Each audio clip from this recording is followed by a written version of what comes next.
Irán e Israel se atacaron de nuevo. Fueron los primeros bombardeos que se lanzaron desde la tregua pactada el 8 de abril.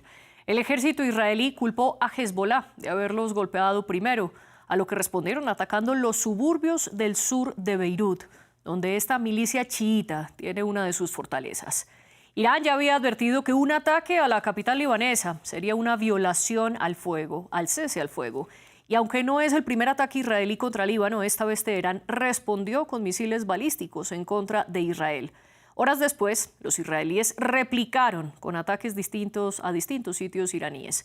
Hugo Caro Jiménez nos cuenta. Un posible cese de hostilidades a la vista en Medio Oriente.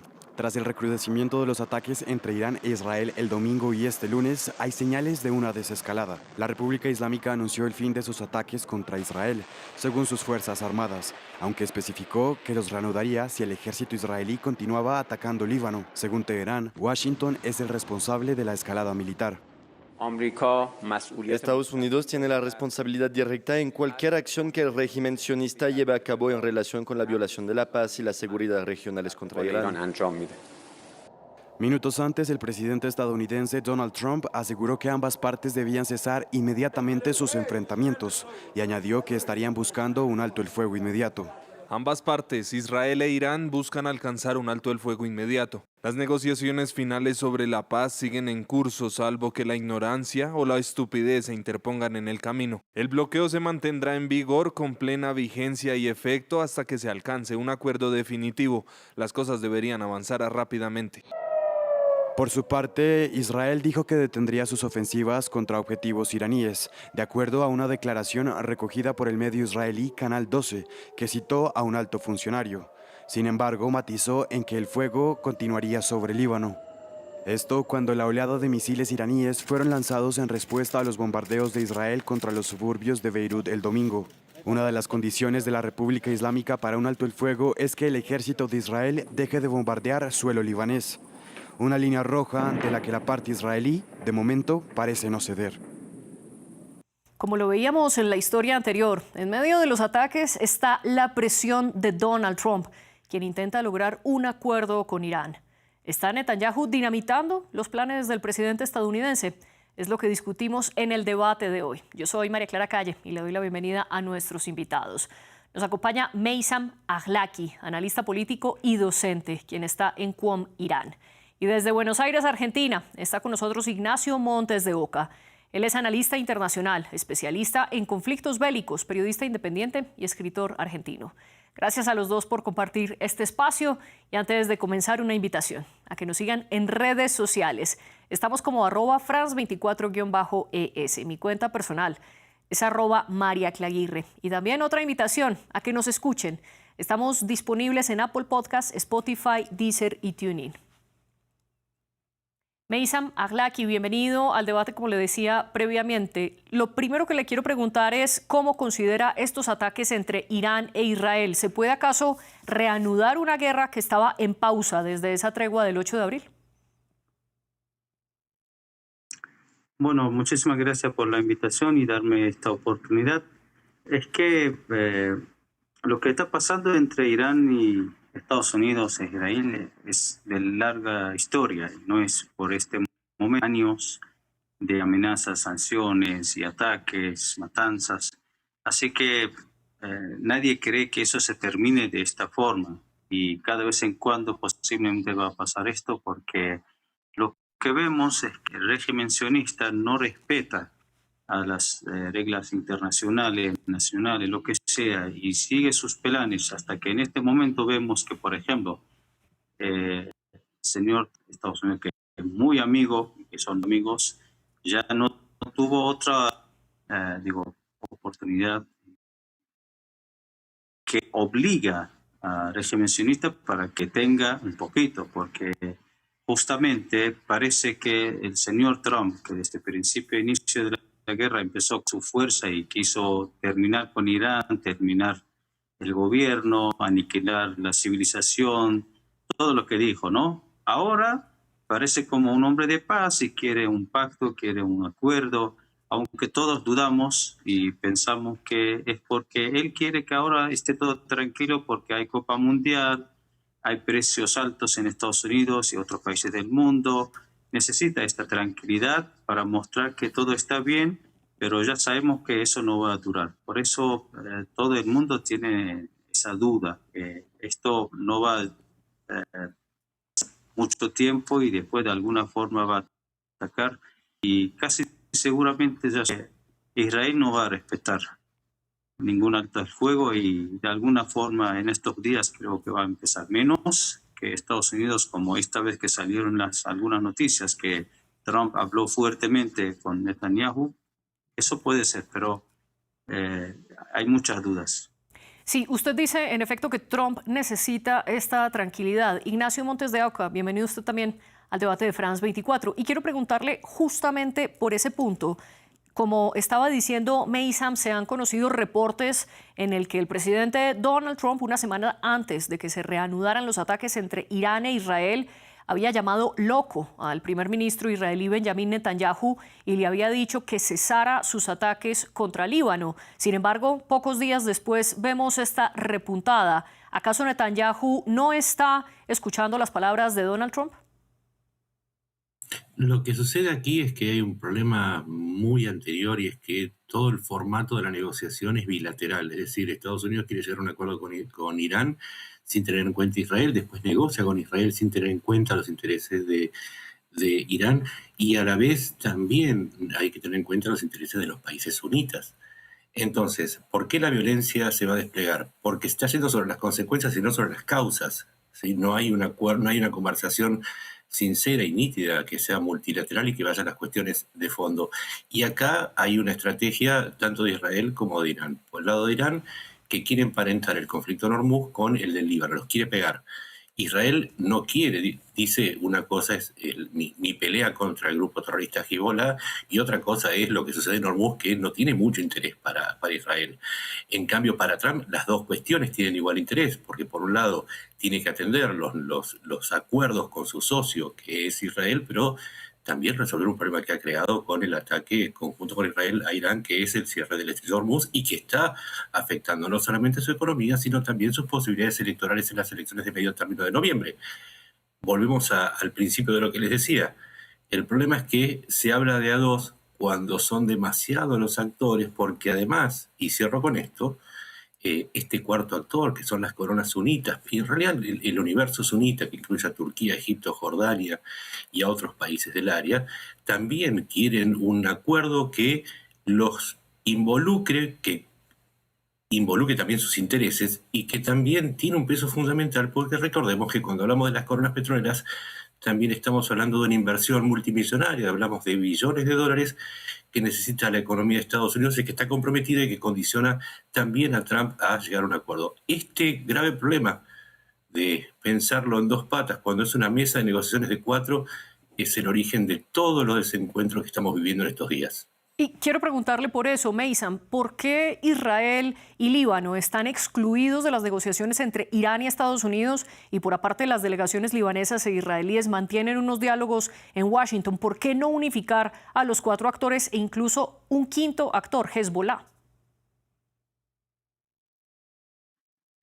Lo que pasa, nosotros consideramos todo como una línea de la resistencia frente de este imperialismo y eso hace muchos años y cada uno está defendiendo a su país, a su territorio. Por eso vemos que cuando empezó, antes también muchas veces ya se atacó al Líbano y justamente cuando empezó esta guerra también el Líbano, Hezbollah, participó y ahora es que como somos amigos, aliados, hermanos, no puede ser que dejemos a nuestros amigos en la mano de los sionistas que lo están dando.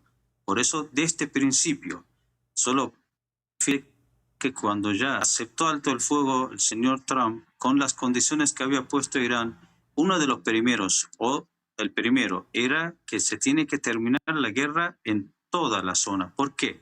Porque Israel tiene una estrategia que quiere terminar con Irán. Estos aliados de Irán son como como brazos que son hermanos de Irán. Así que si no termina esto, digo, la guerra, ¿no? Va a seguir. Como de alguna forma se debilitó mucho a Hamas en Gaza y ahora quiere terminar con Israel, pero que Irán no se mete, entonces de a poquito para que después quede solo con Irán. Es una estrategia de cualquier país que está defendiendo frente a un enemigo con muchos militares, muchos armamentos, Estados Unidos, Israel y todo eso. De una forma, la defensa lo obliga para tener amistad y estar. Como justamente vemos que Israel no está haciendo todo eso solo. Todos saben que está haciendo todo eso por el apoyo de Estados Unidos. Ahora mismo Trump no está, pero en realidad Estados Unidos está ayudando justamente en esos ataques de Irán. Estados Unidos también participó para detectar a los misiles, aunque no pudo a todos, y a algunos solo, pero está ayudando. Prácticamente también está ayudando económicamente, así que está. Y cada país según su política que tiene. Ahora, unos países como Irán defendiendo, otros están atacando. Sí. Meisan, pero quiero preguntarle, ¿por qué Irán ataca ahora a Israel sabiendo que no es el primer ataque, no es el primer bombardeo que los israelíes lanzan sobre suelo libanés? ¿Acaso los iraníes se están aprovechando de la presión que tiene Donald Trump para firmar el acuerdo y hacer quedar mal de alguna manera a Israel? ¿Por qué retomar ahora los ataques? No, lo que pasa es que estaba atacando al sur del Líbano y además que Irán no quiere la política interior. El Líbano es un país independiente y tiene un presidente y vicepresidente que ya criticaron a Irán en el momento que Irán estaba defendiendo. Bueno, siempre hay límites. Como dijo, cuando ataca, pertenece a muchos que son shia, de la que la mayoría de los iraníes están y también son de la... Entonces ya Irán ve que como que Israel está pasando los límites y nadie lo detiene, así que tiene que actuar de alguna forma. Además que en las negociaciones y cualquier tipo de política, Irán no considera al régimen sionista como un país. Desde el principio de la República Islámica de Irán ya siempre llamamos a Palestina ocupada y ya legalmente digo que no lo considera una parte de pasiones, directamente negocia con Estados Unidos, aunque traes bien. Pero bueno, lo que está haciendo Israel son documentos, ¿no? No hace falta explicar mucho. Están negociando con los libaneses, el gobierno, en Washington, pero en el mismo momento están atacando y matando a la gente. Entonces, ¿qué tipo de alto del fuego es esto? ¿Qué significa esto? No tiene sentido. Eso, como ¿qué ser humano tiene que ayudar? Y usted habla de límites. Ignacio, quiero preguntarle sobre esto. ¿Puede Donald Trump ponerle límites a Benjamin Netanyahu y a sus ataques en contra del suelo libanés? ¿O acaso el primer ministro israelí se le salió de las manos al presidente estadounidense? No, no le puede poner límites, excepto que en un punto que es el militar. En el político no. En el militar sí, porque Israel, si bien es la potencia hegemónica de Medio Oriente, no tiene el poderío suficiente y es una cuestión práctica como para terminar con por ejemplo, con el programa nuclear iraní, que está resguardado bajo las montañas de Irán y para eso se necesitan un tipo de armamento, como son las bombas de la serie GBU y los bombardeos pesados B1 y B2 que solamente tiene Estados Unidos. Esa es la dependencia política más la logística, porque Israel, con toda su potencia, es un país con una economía que no le alcanza para llevar una guerra a 6 o 7 frentes como está haciendo ahora. Ahora, en el ámbito político es más importante el interés de Israel que la relación con Estados Unidos. Esto se entiende porque tanto Netanyahu como el resto de los políticos tienen que formar coaliciones y lo que hoy prima en Israel es un nacionalismo exacerbado por el ataque terrorista, obviamente, de Hamas del 7 de octubre, en donde se busca una represalia y esto condiciona cualquier tipo de respuesta. Como se sabe que detrás de la masacre que cometió Hamas está Irán, entonces la respuesta a Irán tiene que ser categórica y esto se suma el riesgo del programa nuclear iraní. Entonces no tiene mucho margen de maniobra Netanyahu y siempre va a privilegiar el interés de Israel porque es el primer ministro de Israel. Entonces Trump le está pidiendo cosas, le está pidiendo que no ataque, que no ejerza ese derecho de represalia, derecho mutuo, que los dos países ejercen, pero que le está pidiendo a Israel que no ejerza el derecho de represalia cuando sabe que es un imposible, por lo menos todos sabemos que es un imposible pedirle a los israelíes que moderen sus ánimos después del 7 de octubre. Así que mi respuesta es, puede pedirlo, pero es muy difícil que lo consiga, y si lo consigue, siempre a la larga Netanyahu va a hacer lo que le convenga a Israel y no lo que pide y le conviene a Estados Unidos o especialmente a Trump. Y quiero que profundicemos, Ignacio, justamente en ese margen de maniobra que usted dice es limitado por parte del primer ministro israelí. Usted muy bien explicaba que el primer ministro necesita a los partidos de ultraderecha que le piden que no cese el fuego en Líbano, que siga atacando a Hezbollah, pero por otro lado también necesita mantener esas relaciones con su mayor aliado militar histórico, que es Estados Unidos. ¿Cómo lograr ese balance, Ignacio, por parte del primer ministro israelí entre tener contenta a la ultraderecha de su gobierno y tener contento a su mayor aliado militar? Es que no es solamente la ultraderecha. Estamos hablando, si hablamos de la ultraderecha, hablamos de Itamar Ben-Gvir y de Smotrich, ¿sí? Que sí son nacionalistas y son, si se quiere, la ala dura. Pero si vamos a la oposición, tanto si tomamos a Benny Gantz o a Yair Lapid, también opinan que hay que seguir atacando a Irán. Es decir, no es que es Netanyahu solamente, es la sociedad israelí que está movilizada en torno a un nacionalismo que es, si se quiere, una mayoría. Entonces, no importa la coalición que tenga que armar Netanyahu por supervivencia propia, porque todos sabemos que parte de estos movimientos es para no perder poder, y personalmente no le conviene perder poder porque tiene unas causas por corrupción que se activarían mucho más rápido si deja de ser primer ministro. Va más allá, inclusive en el reemplazo de Netanyahu, la idea belicista, la idea de un enojo militar con Irán seguiría igual de fuerte. Así que, independientemente de quién esté, la respuesta a Trump probablemente siga siendo la misma. Y de otro lado, Meisam, el presidente estadounidense Donald Trump le dijo a la cadena también de Estados Unidos, Fox News, que él esperaba lograr un acuerdo con los iraníes esta misma semana, ya fuera lunes, martes, miércoles, según sus propias palabras. Sin embargo, justo después de ese anuncio en medios de comunicación ocurrieron los ataques entre Irán e Israel. ¿Está acaso el primer ministro Benjamin Netanyahu dinamitando esos planes, Meisam? Mira, sinceramente, si queremos hablar, en Irán nadie cree en Trump, porque tuvimos experiencia de varias veces que él rompió los acuerdos y también en el medio de las negociaciones atacaron a Irán.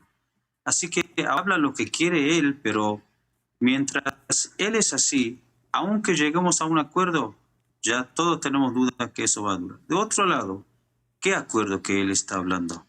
Si en el medio de todo esto viene y dice que no desbloqueamos la pelota que pertenece al pueblo iraní, no vamos a hacer esto, no vamos, entonces no quiere hacer nada y llegar a un acuerdo de qué.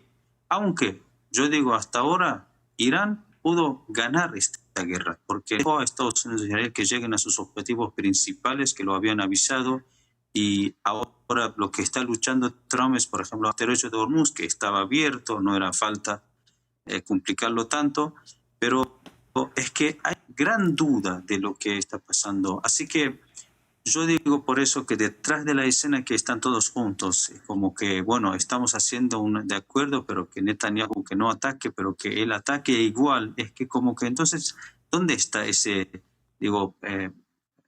sinceridad de que si quieren de verdad hacer esto? Así que para mí todo es un juego de ajedrez, que en el medio una parte depende de los militares y las fuerzas, de otro lado depende de los diplomáticos. Así que Irán sabe bien que estas negociaciones no es para llegar a acuerdo que Estados Unidos respeta. No respeta, ya sabemos que no va a respetar. Pero bueno, para mostrar al mundo, para mostrar la voluntad de Irán, que no quiere la guerra, y si hay alguna posibilidad para terminarlo, está. Pero ya sabemos que Estados Unidos no va a respetar, Israel no va a respetar y de alguna forma va a volver. Así que todo parece como un show en realidad, para que pase tiempo, para que logran. Hay mucha gente dentro de mi país, muchos analistas dicen esto y están seguros que si algún momento Israel puedan lograr ubicar el lugar y donde está ubicación, nuevo líder, directamente van a atacar para matarlo y salir victorioso de la guerra y diciendo, bueno, ya hemos matado al segundo líder también.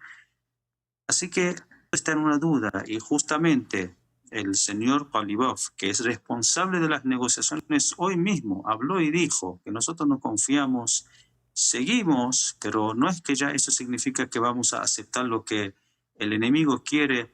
Ellos empezaron Sí. y tienen que pagar todo lo que deben pagar por matar mucha gente, aunque la plata no es equivalente de la vida. Pero bueno, lo que destruyeron, lo que lastimaron, lo que bloquearon, todo esto es algo que tienen que pagar porque ellos empezaron esta guerra. Irán no lo empezó. Pero ahora si ellos piensan que lo pueden terminarlo según ellos quieren, no es así, porque Irán ahora tiene la mano arriba. Después de todo eso, el señal es justamente hoy.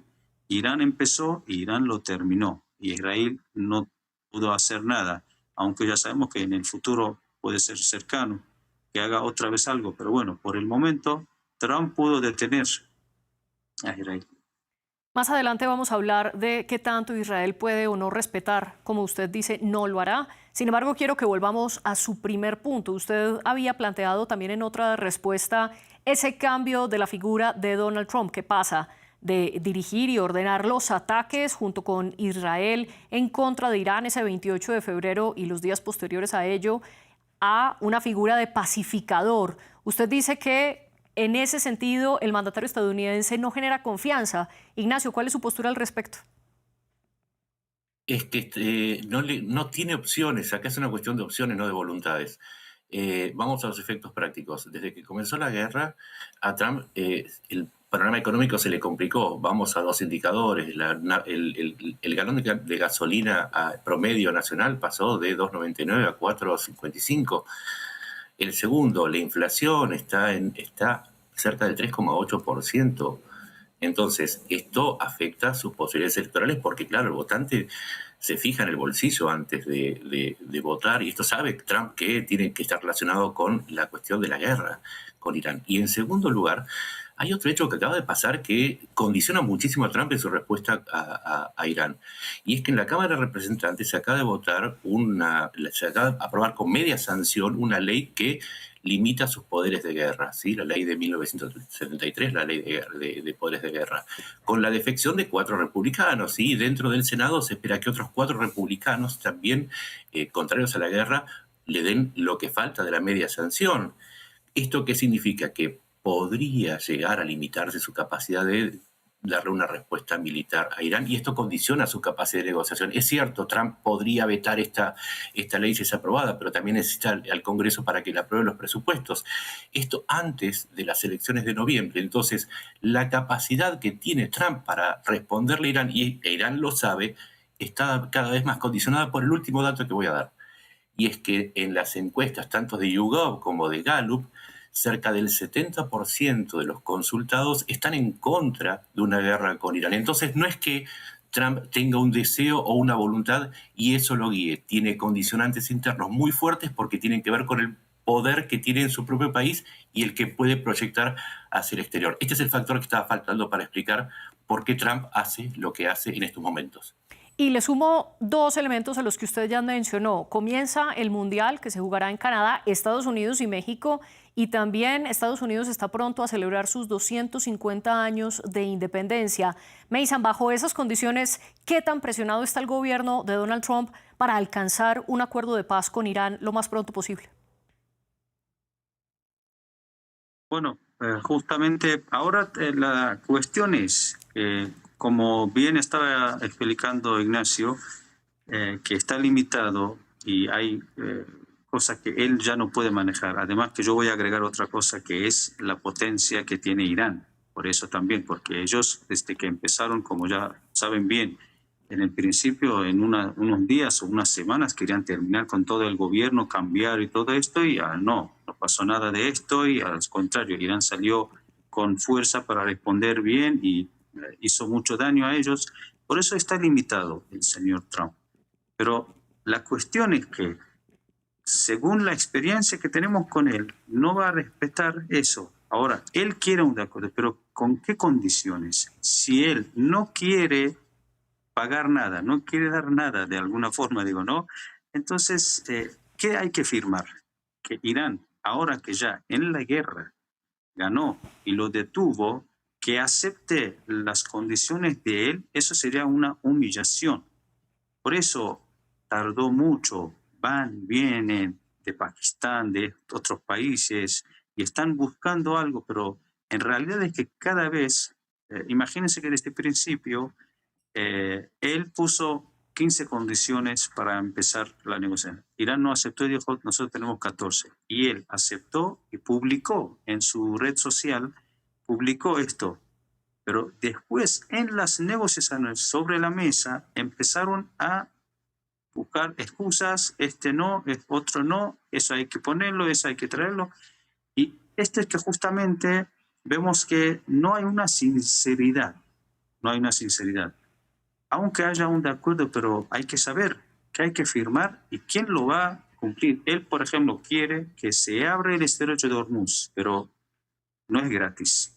Ahora, es una ley que Irán lo tiene, es un derecho de Irán, es un territorio iraní y puede pedir que lo paguen, como hay otros estrechos o hay otros canales en el mundo que pagan y pasan. Y también tiene derecho para que no pase ningún barco militar. ¿Cómo quieren arreglar esto? Que Irán acepte. Eso sería una humillación y el pueblo iraní nunca va a aceptar algo así. Y estos, los que están en las negociaciones, ya saben de esto. Así que es muy difícil, la verdad, decir qué van a lograr y qué acuerdo va a tener para que beneficie a los dos mínimamente como piensan ellos. Pero bueno, hay que esperar. Y le voy a preguntar a Ignacio ahora sobre los beneficios o las pérdidas de Israel. Meissam decía que en este momento Irán tiene la potencia y recordemos que al inicio de estos ataques de Estados Unidos e Israel en contra de Irán, los objetivos eran claros. Uno, desmantelar el gobierno de los ayatolá, que sigue en pie, destruir la capacidad de crear misiles de Irán, misiles que hoy por hoy siguen funcionando como se vio este fin de semana, y destruir su capacidad y su producción de energía nuclear que puede llegar a ser utilizada militarmente, algo que Irán dice que sigue manteniendo. Ignacio, en ese sentido entonces, ¿Israel pierde por ahora y no le conviene que haya un acuerdo entre Estados Unidos e Irán? No, no le conviene porque la tarea no está terminada. La tarea que se planteó, que era terminar con el programa nuclear, o por lo menos con la amenaza de que esos 440 kilogramos de uranio enriquecido al 60% sean utilizados para armar una ojiva atómica, ese es el mayor riesgo que percibe y por lo tanto, si no termina con esa cuestión, no puede decir que va a terminar con el programa, con su plan de ataque.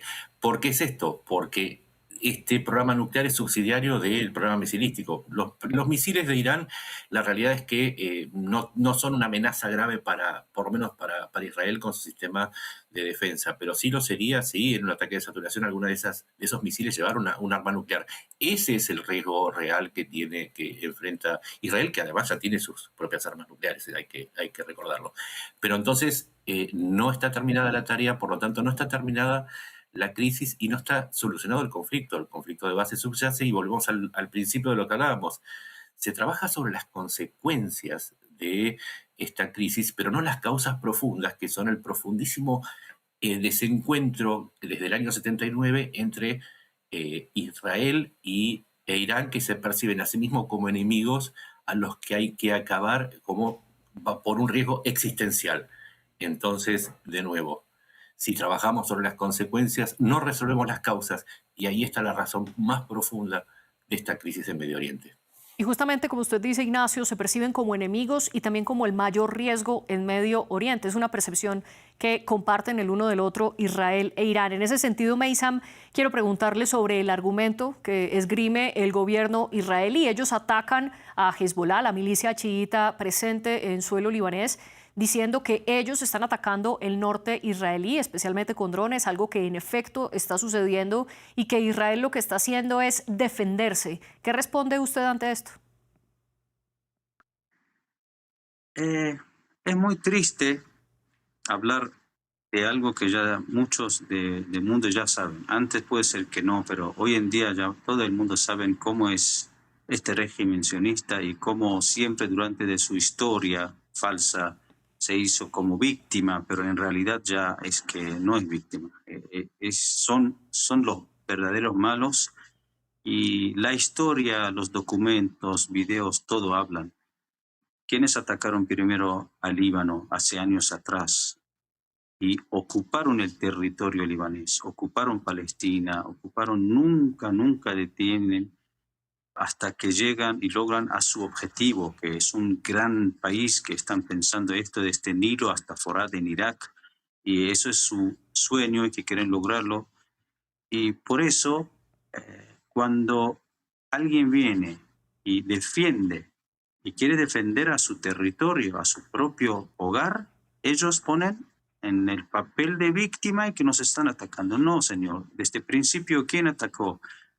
En la fecha y cuando ni Hezbollah existía, ni ningún grupo resistente existía, ellos ocuparon al Líbano. ¿Con qué razón? ¿Con qué derecho? ¿Qué derecho tienen? Hasta, mira, están haciendo a Palestina lo que está contra de todos los derechos que ya sale de ONU, de las Naciones Unidas, pero no respetan. Entonces ya para mí es que mayoría del mundo y muchos de gente del mundo ya saben que esto es como hacer un show para mostrar eso. En realidad Hezbollah es un grupo resistente dentro de su país que está defendiendo a su territorio. Y ahora imagínense si es verdad que si dejan que vayan los periodistas, sacan videos y fotos de Sí. lo que está pasando ahora al sur del Líbano y lo que está pasando al norte de Palestina. ¿Qué fuerza tiene Hezbollah para, por ejemplo, lo que está haciendo? Está destruyendo todos los pueblos, ciudades, como lo hizo con Gaza. Ya no quedó casi nada de Gaza, todo escombros. Meysam. Entonces, para mí esto es un show que siempre quiere mostrar al mundo, pero bueno, lamentablemente algunos de los medios también lo ayudan en el mundo. Si no digo cuánto, porque no sé, pero mayoría Perdón, pero en ese sentido. Meysam, lo voy a interrumpir para darle la palabra a Ignacio. Ignacio, Meysam dice que con este Tengo que historial, solo una discrepar. pregunta, déjeme plantearle la pregunta. Meysam dice que con este historial se refuerza una vez más la teoría que tiene él de que Israel no respetará esto y que Israel es el que ataca. ¿Qué responde usted? Respondo que ninguno de los tres respeta los acuerdos. De hecho, es cierto, Israel se tendría que haber retirado en enero del Líbano y no lo respetó. Estados Unidos no respetó el acuerdo nuclear firmado por Obama cuando Trump llegó y decidió no respetarlo, pero tampoco Irán respeta el derecho internacional del mar y no permite el paso y cerró el bloqueo. Y bloqueó, al igual que Estados Unidos lo hace, ¿no? Él bloqueó Hormuz. Es decir, estamos ante tres actores que son incumplidores seriales y de ahí también es parte del escenario. Pero si me permitirías discrepar con un hecho, porque hay algo que me toca profundamente y es que como argentino tengo que decir que Hezbollah no es una organización de resistencia y una víctima.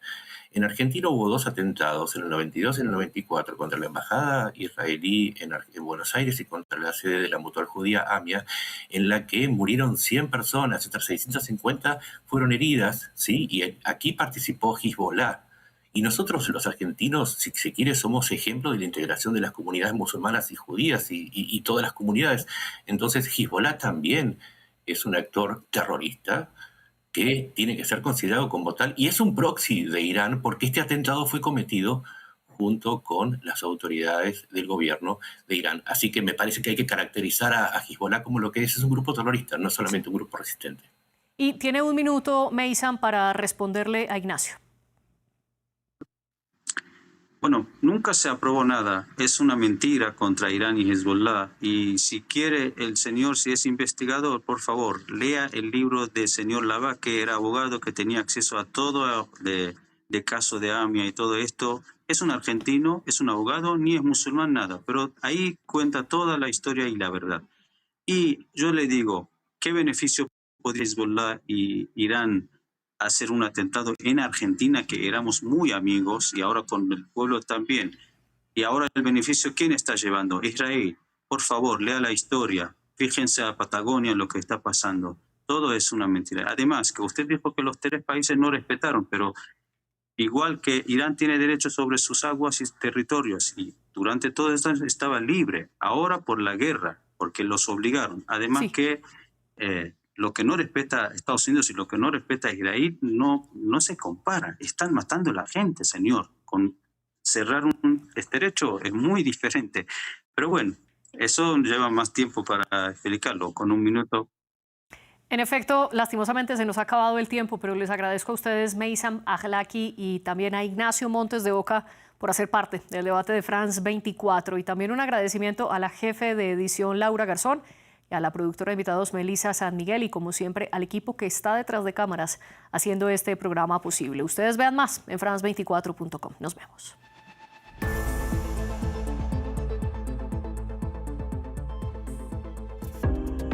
Para comprender mejor el mundo, es indispensable sumergirse en él.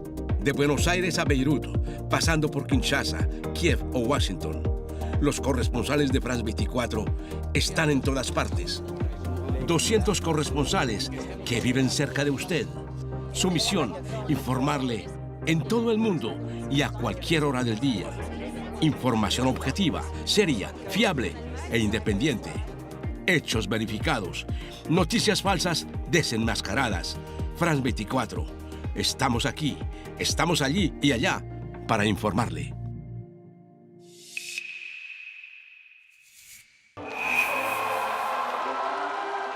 Del 6 al 12 de junio, España vuelve a recibir a un papa por primera vez desde 2011. Gracias por estar aquí. Seguiremos de cerca cada momento de esta visita histórica, cuyo punto culminante tendrá lugar en la Sagrada Familia con la inauguración de la Torre de Jesucristo. Conflictos internacionales, migración, inteligencia artificial y un momento político crucial en España marcan esta visita. La gira de León XIV en España y la inauguración de la Torre de Jesucristo en la Sagrada Familia en una cobertura especial de France 24 a través de nuestra señal France 24 y nuestras redes sociales.